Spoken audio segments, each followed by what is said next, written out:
Assalamualaikum warahmatullahi wabarakatuh. Waalaikumsalam warahmatullahi wabarakatuh. Oke, anak-anakku mohon berdiri terlebih dahulu. Yuk berdiri semua. Ya Pak. Jadi, Pak.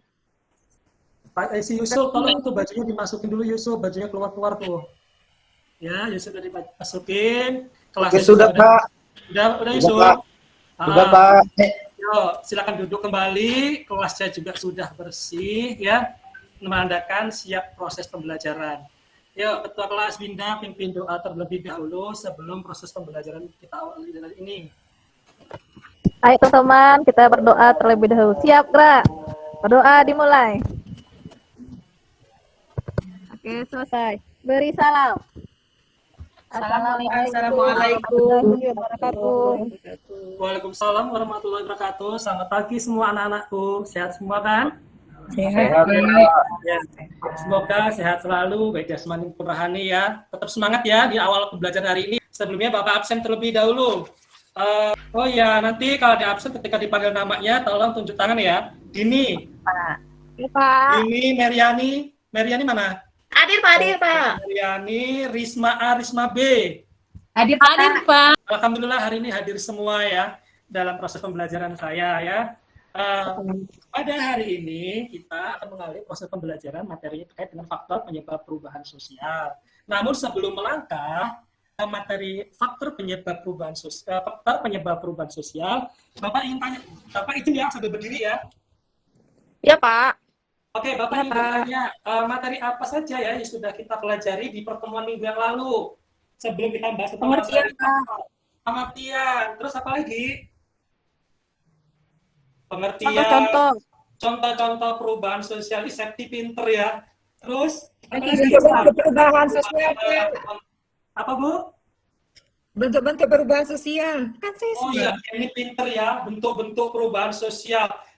Dari konsep apa itu perubahan sosial, terus bentuk-bentuk perubahan sosial. Sebelum melangkah ke materi faktor, kita dari selesai gambar. Namanya perubahan sosial.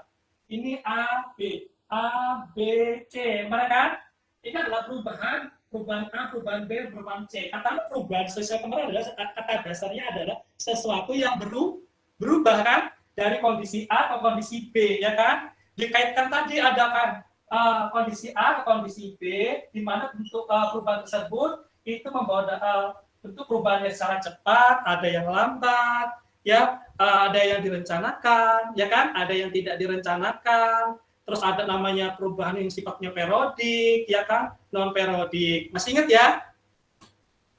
Terus perubahan sosial yang kemarin disebutin apa aja ya contoh-contohnya?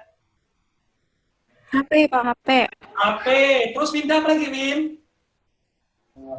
Gedung, Pak, yang rusak sebelum waktunya. Terus pengangguran. Rusak belum pada waktunya, ya karena faktor bencana alam mungkin ya. Terus, Risma apa lagi? Risma satu lagi contohnya deh. Fashion, Pak. Fashion ya, apalagi yang kemarin yang lagi di SCBD Pak, Citayam, Ayam. Iya, keren ini semua ya. Iya, itu contoh-contoh bentuk perubahan sosial yang ada di dalam sebuah masyarakat. Nah, kita hari ini belajar tentang faktor-faktor yang menyebabkan terjadinya perubahan sosial. Di sini ada namanya kompetensi dasar. Kompetensi dasar apa saja yang harus dicapai anak-anak dalam proses pembelajaran hari ini. Yang pertama, anak-anak itu harus memahami dulu nih. Memahami apa saja sih faktor penyebab perubahan sosial. Yang kedua, setelah memahami, kita harus memaparkan, mendeskripsikan. Oh, ternyata perubahan sosial itu faktornya ini loh. Ada faktor internal, ada faktor eksternalnya juga. Terus nanti kita dalam proses kegiatan pembelajaran, kita akan ada namanya presentasi ya. Bapak ngasih tugas, di sini adik-adik diskusi, nanti setelah diskusi menulis laporan kegiatan, nanti adik-adik laporkan kepada teman-teman lain, akan timbul tanya jawab antar teman satu dengan yang lain. Oke, sebelum masuk kita pembahasan tentang faktor penyebab perubahan sosial, Bapak di sini akan membentuk kelompok, ya. Sudah duduk secara berkelompok ya. Oke, silakan keluarkan bukunya, modul ajarnya dikeluarkan. Terus pindah tadi udah ngambil HP belum, Min? Belum, Pak. Oh iya, ambil Min sebagai penunjang proses pembelajaran pada hari ini, Min ya. Izin ya, Pak. Izin ya, Pak. Sudah sudah berkelompok, sudah nggak ada referensi buku modulnya juga sudah. Yuk kita belajar bareng-bareng yuk. Faktornya yuk, faktor.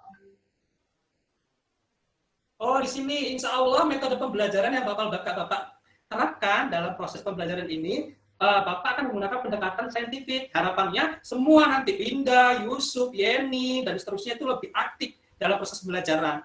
Terus model pembelajaran, insya Allah Bapak akan menggunakan model problem based learning ya. Nanti dikaitkan dengan ada game nanti ya untuk mengukur proses pembelajaran sejauh mana sih Linda itu mampu menguasai pembelajaran hari ini ya. Terus nanti dan seterusnya. Oke, di sini ada faktor faktor yang menyebabkan perubahan sosial. Kalau ngomong faktor penyebab perubahan sosial ada dua nih, faktor internal dan faktor eksternal ya. Kalau faktor internal itu adalah faktor dari dalam Di dalam diri kita, Pak. Sosial ya. Ya. Terus kalau faktor eksternal itu faktor dari luar masyarakat itu. Ilustrasinya gampang kayak gini. Ini Dina, ini Linda, ini Yeni. Ya. Ini dari luar. Ini dari luar. Nah, ini yang dikatakan internal, faktor dari dalam yang menyebabkan terjadinya perubahan. Kalau ini berarti faktor eksternal yang menyebabkan terjadinya perubahan sosial. Di sini ada faktor internal, ada bertambah atau berkurangnya penduduk, ya, berkaitan dengan demografi. Terus ada penemuan-penemuan baru. Terus ada konflik di dalam masyarakat ini. Terus ada namanya apalagi pemberontakan di dalam internal sebuah masyarakat. Ada juga faktor eksternalnya karena bencana alam, tapi kadang tahu si Linda bangunan ambruk sebelum waktunya. Terus ada faktor eksternalnya, ada ya peperangan. Terus ada ya pengaruh dari kontak dengan budaya masyarakat lain. Yuk kita kupas satu persatu yuk. Oke. Nah, di sini faktor internal yang pertama adalah faktor bertambah atau berkurangnya jumlah penduduk. Nah, bertambah atau berkurangnya jumlah penduduk dapat mempengaruhi perubahan sosial yang ada di dalam masyarakat. Contohnya ini adalah urbanisasi. Itu apa sih, Linda? Dari desa ke kota. Dari desa ke kota, Pak. Dari desa ke kota. Dengan harapan warganya Septi itu pindah dari desa ke kota, ingin mengubah kehidupannya lebih baik, ingin mendapat pekerjaan yang layak, ya, mungkin ingin dapat pendidikan yang lebih baik. Nah, dengan perpindahan penduduk dari desa ke kota, banyak warga Septi itu terserap lapangan pekerjaan di sektor industri. Itu udah pertama, contoh perubahan sosial di mana berubah dari sektor agraris menjadi sektor industri. Yang pertama. Ya, yang kedua, warga Septi itu dulu di dalam pertanian belum mengenal loh ada sistem pembagian kerja, pekerjaan dikerjakan secara bersama-sama. Tapi di dalam sektor industri akan terjadi sebuah kagetan. Di dalam sektor industri ternyata keluarga Winda sudah mulai mengenal, ya, ada pembagian kerja, ada yang jadi direktur, ada apa lagi, sekretaris, ya, manager.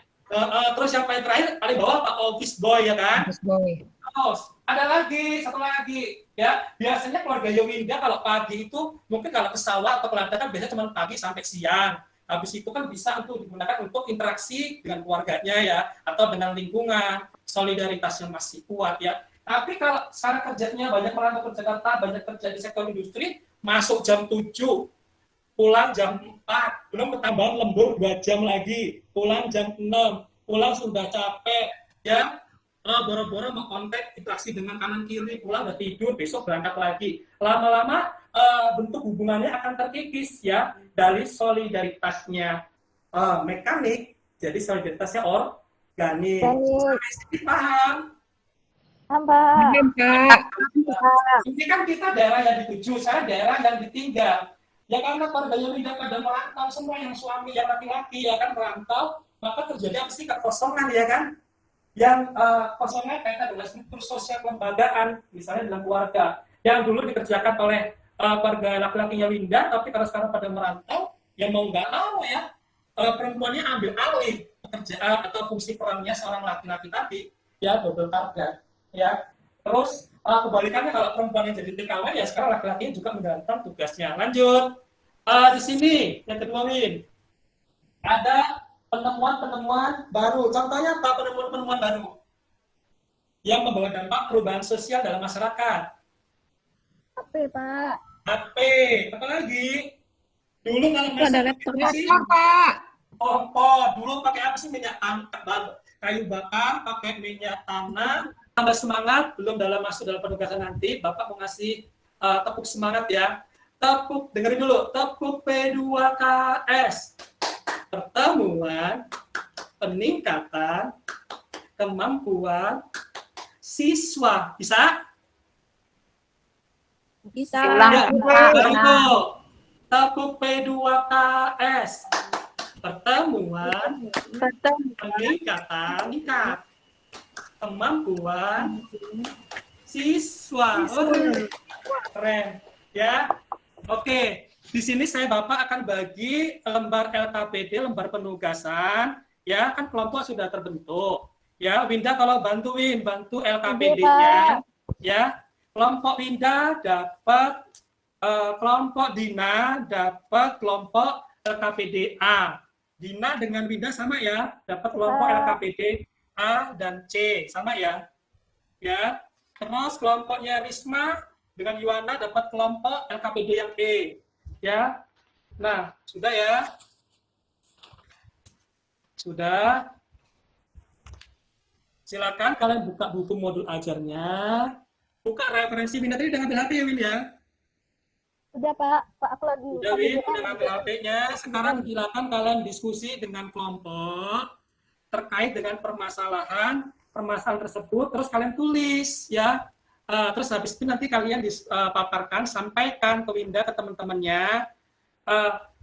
Faktor apa saja di situ. Pokoknya di dalam LKPD satu dengan lain itu berbeda-beda. Nanti gantian saling menampilkan presentasi dari hasil kerja. Terus berdasarkan hasil proses belajar hari ini, ya siapa yang bisa ngasih sebuah kesimpulan? Saya Pak. Win, apa Win?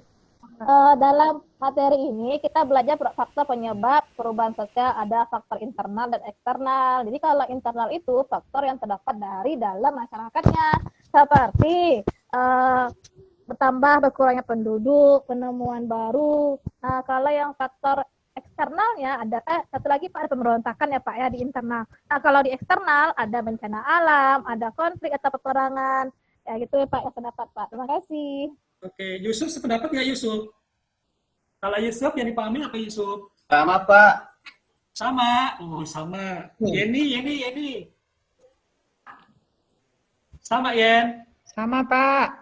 Oke, berarti keren-keren siswa kelas 12 IPS emang jos pinter-pinter ya. Keren. Ya, hari ini Bapak sesuai janji Bapak akan mengadakan game ya. Game di mana match and match Bapak nyiapin kartu nih, ya. Kartu, ada kartu soal, ada kartu jawaban, ya. Nah, nanti kartu soalnya ditaruh di atas meja, ya, ditaruh secara berurutan. Nanti jawabannya itu di sini dikocok ya. Waktu cuma 5 menit, 5 soal, ya. Siapa yang paling cepat nanti ada hadiah, ada hadiahnya jika Bapak berikan. Apa tuh? Apa hadiahnya, Pak? Hadiahnya satu ini adalah HP luar biasa ya. Wah, mau Pak. Ini iPhone ya, Pak? iPhone ya? iPhone ya, Pak ya? sudah disediakan ya hadiahnya ya. Siapa yang paling cepat ya. Nanti kartu ini saya bagikan ke saya kelompok. Tadi kan ada 5 kelompok ya kan? Ya, ada 5 kelompok. Nanti dalam waktu hitungan 5 menit, berarti 1 menit, 1 soal 1 menit ya. Oke, Winda bagi Win, ayo Win. Oke Pak, ayo bagi ya. Ayo rebutan. Oke, sudah selesai. Alhamdulillah sudah terperoleh. Ya, yuk kita adik-adik sudah semua jawaban sudah ditulis juga. Kita koreksi, hasil koreksi tadi udah ketahuan. Bahwasannya juara satunya adalah kelompok si Winda.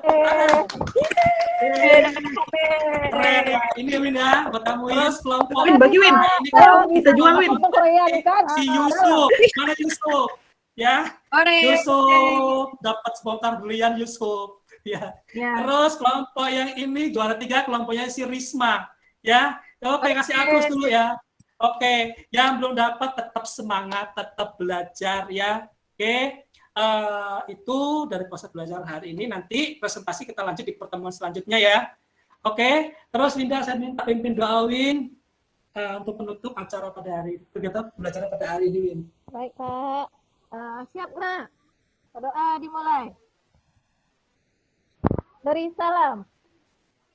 Assalamualaikum. Warahmatullahi wabarakatuh. Terima kasih banyak, Bapak.